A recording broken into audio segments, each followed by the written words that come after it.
Triage FM, la radio qui vous ressemble et vous rassemble.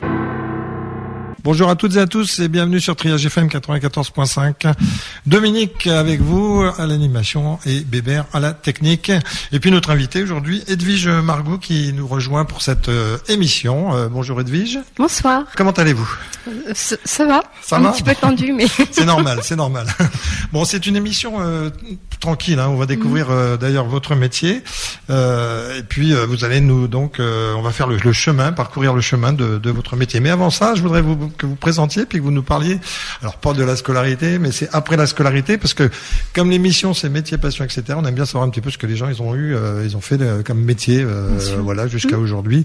On vous écoute, ma chère Edwige. Alors, je m'appelle Edwige Margot, j'ai fait beaucoup de métiers, des métiers alimentaires, oui, comme tout le monde. J'ai travaillé en restauration, j'ai fait des stages chez des vétos, j'ai travaillé en élevage canin. J'ai travaillé en usine. Donc voilà. Tous ces métiers vous ont apporté beaucoup de choses dans la vie. Bien sûr. Déjà, ça m'a appris à travailler de façon rigoureuse, être carré dans ce que je fais. Oui. Parce que avoir un patron derrière soi, c'est pas voilà, faut faire les choses comme dans l'exactitude qu'il veut. Vous avez décidé d'être votre propre patronne, en quelque sorte. Voilà. Bon, ça c'est bien. J'ai appris des autres pour faire pareil. Voilà. Et là, il y a des gens qui sont derrière le micro qui disent mais qu'est-ce qu'elle fait Voilà, on y vient. Alors, écoutez, on vous écoute. Qu'est-ce que vous faites dans votre vie, dans votre travail actuel? Alors, je suis éducatrice canin, je suis pet-sitter, je fais du taxi canin, je fais beaucoup de choses. Je vends des jouets, des friandises pour chiens. Tout sur le canin en quelque sorte, exclusivement, ou sur d'autres animaux que... Non, principalement du chien. Des chiens. Bon, on va y revenir dans quelques instants. Voilà, on en sait un petit peu plus. Alors, avant qu'on continue cette émission, je voudrais qu'on donne déjà les contacts, parce que c'est intéressant d'avoir vos contacts. Comme ça, s'il y a des gens pendant l'émission qui veulent aller voir sur les pages, sur votre site internet, ils peuvent nous suivre en même temps et suivre votre déroulé de ce qu'on va aborder dans quelques minutes. Sur quel support on vous trouve, sur quels réseaux sociaux par exemple? Alors, on peut trouver sur Facebook la page des Maîtres en Or. J'ai mon site internet https://desmaîtresenor.fr. Puis voilà, c'est déjà pas mal. Oui, et puis sur YouTube, on trouve aussi également des films, des vidéos. Non, c'est sur mon site internet. Je crois qu'il y a une vidéo YouTube, de cynophobie. D'accord. Et donc Facebook, des Maîtres en Or. Voilà, vous allez voir sur Facebook si vous voulez. Normalement, sur mon site internet, vous avez le lien en bleu pour cliquer. Ça vous emmène sur la page Facebook des Maîtres en Or. D'accord. On donnera vos coordonnées, numéro de téléphone et éventuellement votre adresse tout à l'heure. Mais là, s'il y a des personnes qui veulent découvrir votre métier, alors vous allez voir, c'est vaste. On va en parler dans quelques instants. Mais c'est très vaste. Il y a beaucoup de choses à savoir et à connaître. C'est pour ça que ça nous a fait plaisir de vous recevoir dans l'émission. Et c'est la première fois qu'on va parler de professionnalisme canin, en quelque sorte. Et c'est bien, c'est une bonne surprise pour nous et merci de l'avoir accepté. Merci. On continue avec Edwige Margot qui est à mes côtés. Vous habitez Les Croûtes. Alors Les Croûtes, c'est à côté de Hervé-le-Châtel. Voilà. Bon, c'est pas très loin d'ici. C'est dans l'Aube, On est dans l'Aube là. Oui, c'est la frontière. D'accord. Bon, très bien. Alors je voulais vous parler un petit peu de diplôme qu'on est amené à avoir, bien sûr. Alors vous, par rapport à votre métier, vous avez eu déjà un bon déroulé puisque je vois que vous avez fait des stages vétérinaires. Il y a eu d'autres choses encore. J'ai travaillé en élevage canin. Voilà. Donc dans l'élevage de dog allemand, je vivais là-bas, donc je vivais chien 24 heures sur 24. Oui. J'ai été bénévole dans des associations en refuge, j'ai été salariée en animalerie. Voilà. Et puis donc il y a des documents, vous faites des stages bien sûr, on n'arrive pas comme ça éducateur canin. Je vois qu'il y a la CACED. Vous pouvez nous expliquer ce que c'est la CACED? Alors la CACED, c'est l'attestation de connaissance des animaux de compagnie, donc qui est obligatoire pour exercer en tant qu'éducateur canin par exemple. D'accord. Donc c'est une formation éducateur canin, c'est l'habilitation, je crois aussi. Il y a une habilitation. C'est un QCM qu'on passe en 2 ou 3 jours. Voilà, il faut avoir un certain nombre de réponses bonnes pour le valider. Voilà. Et puis je vois que vous transportez des animaux vivants et il faut avoir aussi le TAV, transport. Le TAV, qui permet de pouvoir tout le monde, ne peut pas transporter des animaux comme ça. Quand on est éducateur canin. Très bien. On refait un petit peu le tour de vos services, s'il vous plaît. On les a dit tout à l'heure rapidement. Est-ce qu'on peut revenir un petit peu dessus? Alors le service, c'est pet sitting. Le service, c'est pet sitting. D'accord. Et puis il y a d'autres choses, mais on va découvrir d'autres choses au fur et à mesure de l'émission, n'importe comment, parce qu'il n'y a pas que ça. Bien sûr. Allez, on va se faire une petite pause musicale. Est-ce que vous connaissez Angèle ? Je pense que oui. La chanteuse Angèle. Oui. Alors, je crois que vous êtes vous êtes pas dans la musique mais votre mari est dans la musique. Oui. Et dans un groupe, je crois. Oui. Et c'est quel groupe ? Twin Fish. Oui, qui joue dans le département un peu partout, dans toute la France. Oui, il se produit. D'accord, ça c'est bien. On aura l'occasion peut-être un jour d'écouter un morceau pendant avec l'émission. plaisir. C'est vrai que joie également. Il sera ravi. Et c'est quoi comme type de musique ? Qu'est-ce qu'ils font c'est reggae, soul. Musique un peu d'aujourd'hui, et puis reggae c'est sympa aussi. On en a pas dans notre programme, c'est dommage, mais on en mettra prochainement. Et moi je suis avec Edwige. Nous sommes ensemble avec Edwige sur Triage FM 94.5. Quand vous êtes puis Bébert à la technique bien sûr. Bah oui, il dit moi et moi. Oui. Non, sinon on va nous couper les micros, on va plus pouvoir parler. Il va se mettre en grève d'un coup et puis il va plus pouvoir parler. Bon, si vous êtes avec nous, eh bien merci d'ailleurs de nous écouter chaque mois dans cette émission. Alors, on a parlé tout à l'heure du pet sitting, si je le prononce bien. Je sais pas si on le prononce comme ça. Eh ben, je vais vous laisser nous expliquer parce que c'est important le pet sitting. Alors le pet sitting, ça consiste à venir s'occuper de l'animal ou des animaux qui sont au foyer, donc des propriétaires qui sont partis en week-end ou en vacances, ou bien ça peut être une personne qui est momentanément invalidée. Oui, voilà. Oui. Pardon. Qui s'est cassé une jambe ou un bras ou qui peut pas promener son chien, etc. Ou en cas d'hospitalisation, ou bien l'animal sort d'une chirurgie, etc. Il doit avoir un repas le midi ou une visite. Donc voilà, je me charge d'aller rendre visite aux animaux et donc de les promener, les nourrir, jouer. Alors l'avantage quand on vous demande ce genre de service, c'est que vous avez toutes les autorisations nécessaires. Bien sûr. Vous avez des diplômes. Oui. Et c'est vrai que normalement on peut pas confier ces animaux à n'importe qui. Non, il faut la casser. C'est déconseillé, d'accord. Ouais, voilà, c'est ça. Parce qu'en cas d'accident, le chien peut tirer, se sauver, créer un accident, la personne peut chuter, peut se faire mordre aussi. Tout à fait, oui. Voilà, et il faut connaître le langage canin, donc. Vous avez l'habitude, plus que les autres. Dans un rayon de combien vous déplacez à peu près par rapport dans la région d'Hervé-de-Châtel ? Dans les vingtaines de kilomètres, à peu près. D'accord. Bon, ça peut intéresser du monde, on sait jamais. Des fois, Saint-Florentin est sur votre région, pas ? Oui, je pense. oui. Donc voilà, on part du principe qu'à partir de à peu près à côté d'Hervé-de-Châtel, il y a 20 kilomètres où vous pouvez vous déplacer. Je voudrais comprendre un sujet important aussi, parce que j'ai vu dans votre petit menu là que vous avez mis la rééducation comportementale. Oui. Alors, je vous écoute. Est-ce que vous nous en dire un petit peu plus sur cette rééducation comportementale ? C'est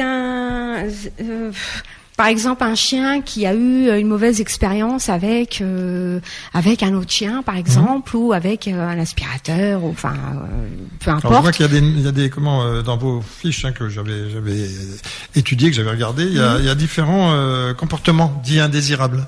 Oui. Quand on parle de comportemental. Enfin, indésirables. Oui. Entre parenthèses. Oui. Il peut y avoir la peur, l'agressivité, de l'anxiété. Il y a plein de. Donc en fait, moi, je fais un contre-conditionnement. Oui. Donc ça remplace une réaction indésirable par une nouvelle réponse positive ou neutre face à un stimulus. Et on associe l'élément déclencheur, donc la peur, le stress, à une récompense pour modifier l'état émotionnel. Donc ça peut être par le jeu ou une friandise, etc. Alors, je vais prendre le plus simple, peut-être le chien qui tire en laisse, par exemple. C'est un problème comportemental. Ça dépend pourquoi il tire. Oui. Enfin, s'il tire pour aller sur une odeur ou pour aller voir un autre chien ou pour aller, ça dépend déjà pourquoi il tire. Il y a plusieurs. Oui, je vois que vous aviez dans votre petit schéma là, le chien qui saute sur l'humain, le chien qui creuse de façon excessive, le chien agressif, bien sûr, le chien qui ne gère pas la solitude, ça arrive. Les chiens sont trop seuls en quelque sorte. Donc tout ça, c'est des choses que vous pouvez. Ou même un chiot, pour lui apprendre la solitude, pour lui apprendre à rester seul. Donc ça, c'est des comportements auxquels vous pouvez remédier, bien sûr, grâce à votre formation, pour apporter des solutions. Voilà. Donc c'est intéressant à le savoir parce que s'il y a des gens qui ont ce genre de problème, eh ben tout peut se gérer avec des gens compétents. Comme après, ça dépend l'âge du chien, depuis combien de temps c'est ancré, etc. C'est plus ou moins long selon le chien. mais plus on s'y prend tôt, parce que le tort des gens, c'est d'attendre, et le comportement s'ancre, et les gens, malheureusement, appellent quand ça devient trop tard, qu'ils ne supportent plus, qu'ils pensent à s'en débarrasser. Alors je reviens sur le chien qui tire en laisse, par exemple, puisqu'on avait parlé hors émission. Je pense ce sujet-là parce que c'est celui qui me vient à l'idée. C'est des fois peut-être aussi la cause du maître, des fois le chien qui tire en laisse, des fois. Si plus le chien tire et plus le maître tire, du coup on se retrouve dans celui qui va le plus tirer en fait. Il arrive un moment où la laisse devient plus longue, quoi, au fur et à mesure. Voilà, c'est un peu ça, quoi. Donc voilà, en ce qui concerne cette rééducation comportementale. Donc je rappelle que vous pouvez aller suivre en même temps les informations qu'on vous donne sur la page Facebook. Vous tapez des maîtres en or, et puis vous allez voir, il y a plein d'informations concernant le sujet qu'on est en train d'aborder pour le moment. Toujours en notre compagnie sur Triage FM 94.5. On espère que vous passez un agréable moment en notre compagnie, puisqu'on parle avec Edwige Margout des chiens, puisqu'elle est éducatrice canine. On va aborder un autre petit sujet, un autre thème, c'est la cynophobie. Alors moi je connaissais pas du tout ce terme, et puis je pense qu'il y en a beaucoup qui nous écoutent qui ne connaissaient pas ce terme, donc on vous laisse nous expliquer. La cynophobie, c'est la peur des chiens. Alors la peur des chiens, ça dépend des gens, ça dépend des situations. Ça peut être quelqu'un qui a été mordu et puis que depuis peur des chiens. Ça peut être non, pour moi c'est le contraire. Vous avez été mordu quand même. Oui, j'ai été mordu, mais ça peut être, on peut avoir peur parce que on connaît pas justement, donc on a peur de l'inconnu, on a peur de ce qu'on ne connaît pas. On a peur parce que c'est l'apparence. Des fois, il y en a qui ont une allure un peu plus hideuse, ou enfin voilà, ou alors les poils, ou ça peut être le toucher, le contact. Enfin, ça peut être, ça dépend de ce qu'on a peur dans le chien. Et est-ce que quand on a peur du chien, est-ce que le chien le ressent? Qu'on a peur. Alors en général, il y a des études, faudrait que je les retrouve. Il est prouvé que le chien, il va sauter systématiquement sur les gens qui vont être. Il y a un groupe d'amis et le chien va sauter sur la personne sur qui il faut pas qu'il saute. Donc, mais bien sûr, on dégage des phéromones, on dégage des hormones, donc le chien sent, il sent nos émotions. Enfin. C'est pour ça que le métier d'éducateur canin demande à être qu'on soit calme. Alors c'est des rendez-vous que vous organisez, comment bien ça sûr, se passe? Oui, des rendez-vous. Les gens prennent rendez-vous. C'est des combien de temps à peu près? Faut passer combien de temps avec vous? Avec le chien pour la cynophobie, je vois qu'il y a 3 heures minimum. Ouais, c'est ça. Après, ça va dépendre des gens. Il n'y a pas de règles. Il y a des gens. En 3-4 séances, ça peut être réglé. Il y en a d'autres, ça va dépendre. Il y a un entretien, je regarde en même temps. Il y a un entretien préalable avec la personne, bien sûr, pour connaître un petit peu certaines choses, bien sûr. Il y a bien sûr une promenade avec le chien, et puis comment gérer sa peur, bien sûr. Alors je choisis le chien en fonction de ce que va me dire la personne. Si elle me dit par exemple qu'elle a peur des chiens noirs, ça existe aussi. Un petit mot sur ce qu'on a dit il y a quelques minutes hors antenne. Donc souvent des chiens ont peur quand il y a de l'orage. Ça dépend. Alors le chien, ça fonctionne par association. Donc si votre comportement change quand il y a de l'orage, des choses comme ça, votre chien peut assimiler qu'à ce moment-là, donc vous êtes pas bien, vous êtes nerveux, etc. Donc l'orage, vilain, pas beau. Donc moi aussi j'ai peur. Alors il y a la pression atmosphérique, c'est quelque chose qu'on ne peut pas contrôler. On peut travailler sur les sons, d'accord, comme les feux d'artifice, etc. On peut travailler sur les sons, mais la pression atmosphérique, on peut pas faire grand-chose. Alors souvent le chien, il va avoir tendance à se réfugier là où il y a ça fait un toit sur la tête, donc ça va être un dessous de lit, ça va être une niche, ça va être voilà. Donc ce qu'on peut faire éventuellement, c'est mettre 2 chaises et puis une serviette de toilette par-dessus, et le chien va aller se réfugier dessous. Mais surtout, si le chien n'est pas bien, on ne cherche pas à le consoler, on ne cherche pas à le réconforter, sauf s'il vient vers vous, mais vous le laissez aller là où il veut aller, où il se sent bien. Alors moi je dirais qu'il n'y a pas que les chiens, parce que les chats aussi. Je suis témoin des fois que le chat, quand il entend un bruit très fort ou quelque chose qui le dérange, il va tout de suite se mettre à l'abri. Voilà. Le chat, par contre, il va se mettre dans un trou, et vraiment le petit trou. Les chats arrivent à passer dans des endroits où des fois on n'imagine pas qu'ils puissent passer, mais ils se mettent à l'abri parce qu'il y a la peur aussi. On va parler des événements avant de se quitter, puisque vous avez des événements ponctuels. Oui, de temps en temps j'organise, par exemple pour Halloween, une balade canine avec pour Halloween, avec les chiens un petit peu plus ou moins déguisés. Je suis pas trop pour déguiser les chiens, mais bon, voilà, c'est pour le fun, voilà. Bon, puis ça permet de se faire connaître aussi également. Oui, il y a ça aussi, et puis même les gens faire connaissance entre eux. Enfin, en général, c'est plutôt sympa. Donc ça, il y a 2 ans, j'avais organisé la fête du chien, donc et j'avais invité plein de créateurs qui faisaient des choses qui pouvaient être en rapport avec le chien. Donc par exemple quelqu'un qui fait de la vannerie, qui peut tisser des paniers pour chiens, quelqu'un qui fait du miel, parce que le miel, on peut s'en servir après l'épilepsie pour un chien ou pour cicatriser une plaie, des choses comme ça. Enfin, de détourner les métiers détournés en fait. Très bien. On va redonner tous les contacts. Alors moi, je vais vous donner, si vous voulez avoir des renseignements, prenez un petit stylo, un papier, puisqu'on va vous donner le numéro de téléphone dans quelques instants. Donc, on va redonner.